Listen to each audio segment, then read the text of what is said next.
Hey guys welcome back to my YouTube channel positive souls Kannada vlogs ಅಂತ ಅಂದ್ಬಿಟ್ಟು ತುಂಬ lengthy ಆಗುತ್ತೆ ನೇಮು ಬಟ್ ಸ್ಟಿಲ್ ಯೂನಿಕ್ ಆಗಿರಲಿ. And ಇವತ್ತು ನಾನು ಬೀಗರ ಮನೆಯ ಬಾಡೂಟ ಅಂತ ಒಂದು ಹೋಟೆಲಿಗೆ ಕರ್ಕೊಂಬರ್ತಾಯಿದ್ದೀನಿ. ಯಾವಾಗಲೂ ನನ್ನ ಹಸ್ಬೆಂಡ್ ಇಲ್ಲಿ ನಾನ್ ವೆಜ್ ಚೆನ್ನಾಗಿರುತ್ತೆ ಅಂತ ಇದ್ರು. ಸೊ ಹಂಗಾಗಿ ಇವತ್ತು ಹೊರಟಿದ್ರು. ನಾನು ಬರ್ತೀನಿ, ನಾನು ಯೂಟ್ಯೂಬ್ಗೆ ವಿಡಿಯೋ ಅಪ್ಲೋಡ್ ಮಾಡಬೇಕು, ಎಲ್ಲರಿಗೂ ಗೊತ್ತಾಗಲಿ, ಒಳ್ಳೆ ಪ್ಲೇಸು, ಒಳ್ಳೆ ಚೆನ್ನಾಗಿರೋ ಟೇಸ್ಟಿಯಾಗಿರೋ ಬಂದು ನನ್ನ ಸಬ್ಸ್ಕ್ರೈಬರ್ಸ್ ತಿನ್ನಲಿ ಅಂತ ಅನ್ನೋದಕ್ಕೋಸ್ಕರ.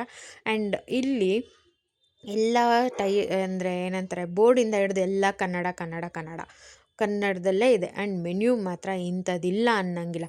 ಫಿಶ್ ಇದೆ, ಮಟನ್ ಇದೆ, ಚಿಕನ್ ಇದೆ, ಎಗ್ ಇದೆ, ಅದರಲ್ಲಿ ಯಾವ ಥರದ ವೆರೈಟೀಸ್ ಮಾಡ್ಬೋದು ಎಲ್ಲ ಇದೆ. ಮತ್ತು ಮುದ್ದೆ ಕೂಡ ಇದೆ. ನಿಮಗೆ ಅಂದರೆ ಹಳ್ಳಿ ಕಡೆ ಇಲ್ಲ ನಮ್ಮಂಥ ಎಲ್ಲರಿಗೂ, ನಾನಂತೂ ತುಂಬ ಮುದ್ದೆ ಎಲ್ಲ ತಿಂತೀನಿ. ಸೊ ತಿನ್ನೋರಿಗೆ ಮಾತ್ರ ಚೆನ್ನಾಗಿದೆ. ಆ್ಯಂಡ್ ಎಲ್ಲ ಕಡೆನೂ ನೋಡ್ತಾ ಇದೆ, ನೋಡೋಣ ಎಲ್ಲಾದರೂ ಒಂದು ಇಂಗ್ಲೀಷಲ್ಲಿ ಪದನ ಬರೆದಿದ್ದಾರಾ ಅಂತ ಅಂದ್ಬಿಟ್ಟು. ಯಾವುದೂ ಇಲ್ಲ, ಪ್ರತಿಯೊಂದು ಕನ್ನಡದಲ್ಲಿದೆ. ಆ್ಯಂಡ್ ಮೆನ್ಯೂ ಅದು ಎಲ್ಲಿಂದ ಇಷ್ಟೊಂದು ಮೆನ್ಯೂ ರೆಡಿ ಮಾಡಿದಾರೋ ಗೊತ್ತಲ್ಲ, ಐಟಮ್ಸ್ಗಳ್ನ ಎಲ್ಲ ಚೆನ್ನಾಗಿದೆ ಅಂತೆ. ಆ್ಯಂಡ್ ಅಲ್ಲಿ ಹಿಂಗೆ ಸುತ್ತ ನೋಡ್ಬೇಕಾದ್ರೆ ಯಾರು ಕಾಣಿಸ್ತರು ಅಂದರೆ ಪುನೀತ್ ರಾಜ್ಕುಮಾರ್ ಸರು. ಅವ್ರು ಇದ್ದೇ ಇರ್ತಾರೆ, ಯಾವ ಹೋಟೆಲಲ್ಲೇ ಇರಲಿ ಅವ್ರು ಇರಬೇಕು, ಯಾವ ಪ್ಲೇಸಲ್ಲೇ ಆಗಲಿ ಎಲ್ಲ ಕಡೆ ಇರಬೇಕು. ಅದಾದಮೇಲೆ ನಾನು ಸರಿ, ನನ್ನ ಹಸ್ಬೆಂಡ್ ನೋಡ್ತಾಯಿದ್ರು, ಅವ್ರ ಹತ್ರ ಇಸ್ಕೊಂಬಿಟ್ಟು ತಡೀರಿ ನೋಡೋಣ ಏನೇನಿದೆ ಅಂತಂದ್ಬಿಟ್ಟು ನಾನು ನೋಡ್ತಾಯಿದ್ದೆ. ಪ್ರತಿಯೊಂದು ಐಟಮ್ಸ್ಗಳ್ನ ಲಿಸ್ಟು ಯಾಕೆ ನನಗೆ ಓದೋಕ್ಕೆ ಆಗಲಿಲ್ಲ. ಹಂಗೆ ಮಟನ್ ಲಿವರು, ಮಟನ್ ಮಸಾಲ, ಮತ್ತು ಎಡ್ ಮಟನ್ ಮಸಾಲ, ಮತ್ತು ಚಿಕನ್ ಬಾಡೂಟ, ಬೀಗರ ಮನೆ ಬಾಡೂಟ, ಮತ್ತು ಇವೆಲ್ಲ ನೋಡಿ 160 ರುಪೀಸ್ಗೆ. ಅಲ್ಲಿ ಇನ್ನೊಂದು ನೋಡಿದೆ, ಮನುಜ ಪ್ರತಿಯೊಂದು ತುತ್ತನ್ನು ಸೇವಿಸುವಾಗ ದೇವರಿಗಿಂತ ಮೊದಲು ರೈತನನ್ನು ನೆನೆಸಿಕೋ ಅಂತ ಇತ್ತು. ಅದು ವರ್ಡ್, ಆ ಲೈನ್ ಮಾತ್ರ ಸೂಪರಾಗಿದೆ. ಇವಾಗೆಲ್ಲ ತಿಂದು ಮತ್ತು ವೇಸ್ಟ್ ಮಾಡ್ತೀವಿ, ಎಲ್ಲ ಮಾಡ್ತೀವಿ, ಬಟ್ ಅದ್ರ ಹಿಂದಿನ ಶ್ರಮ ನಾವು ಯಾರೂ ಯೋಚನೆ ಮಾಡಲ್ಲ. ಸೊ ಅದನ್ನೊಂದು ಓದಿದೆ. ಅದು ತುಂಬ, ಈ ಲೈನ್ಸ್ಗಳೆಲ್ಲ ಒಂದು ಸ್ವಲ್ಪ ಎಫೆಕ್ಟಿವ್ ಆಗಿ ಚೆನ್ನಾಗಿರುತ್ತೆ.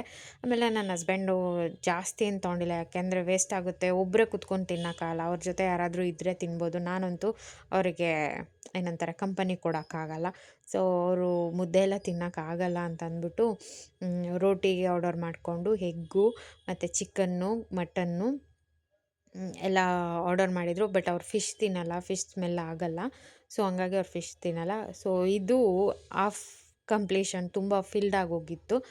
ಬಟ್ ಆದ್ರೂ ಕೂಡ ವೇಸ್ಟ್ ಆಗಬಾರ್ದು ಅಂತ ಪ್ರತಿಯೊಂದನ್ನು ತಿಂದರು ಒಬ್ಬರೇ ಪಾಪ. ಅವ್ರ ಕೈಲಿ ಅದೇ ಫಿಲ್ ಆಗಿತ್ತು. ಬಟ್ ನಾನೇನು ಮಾಡಿದೆ ಅಂದರೆ, ನಾನು ಜಸ್ಟ್ ಏನು ಕುತ್ಕೊಂಡು ಏನು ಮಾಡಲಿ, ನೋಡ್ಕೊಂಡು ಕೂತಿರ್ಬೇಕು. ಅಲ್ಲಿ ನನಗೆ ಅಂತ ಜಿಲೇಬಿ ಇತ್ತು. ಸೊ ಅದನ್ನು ತಗೊಂಡು ತಿಂತಾ ಕೂತಿದ್ದೆ, ನನ್ನ ಹಸ್ಬೆಂಡ್ನ ರೇಗಿಸ್ಕೊಂಡು. ಇನ್ನೇನಾರ ಕಾಂಬೋ ದೊಡ್ಡ ಬಕೆಟ್ ಏನಾರ ತಂದು ಕೊಟ್ಟರೆ ಮುಗೀತು, ಜಾಸ್ತಿ ತಿನ್ನೋಕ್ಕಾಗಲ್ಲ ಅಂತ ಅಂದ್ಬಿಟ್ಟು ಹೇಳ್ತಾಯಿದ್ದೆ. ಅಲ್ಲಿ ಹೋದರೆ ಏನು ಮಾಡಿ ಅಂತಂದರೆ, ತುಂಬ ಫ್ಯಾಮಿಲಿ ಪೀಪಲ್ಸ್ನ ಕರ್ಕೊಂಡೋಗಿ, ಚೆನ್ನಾಗಿರುತ್ತೆ. ಆ್ಯಂಡ್ ಇದಾಗಿರುತ್ತೆ ನನ್ನ ಇವತ್ತಿನ ಲಾಗ್. ನನಗೆ ಇದೇ ಥರ ಸಪೋರ್ಟ್ ಮಾಡ್ತಾಯಿರಿ. ಇನ್ನೂ ಬೇರೆ ಬೇರೆ ವೀಡಿಯೋಸ್ ಅಪ್ಲೋಡ್ ಮಾಡ್ತಾ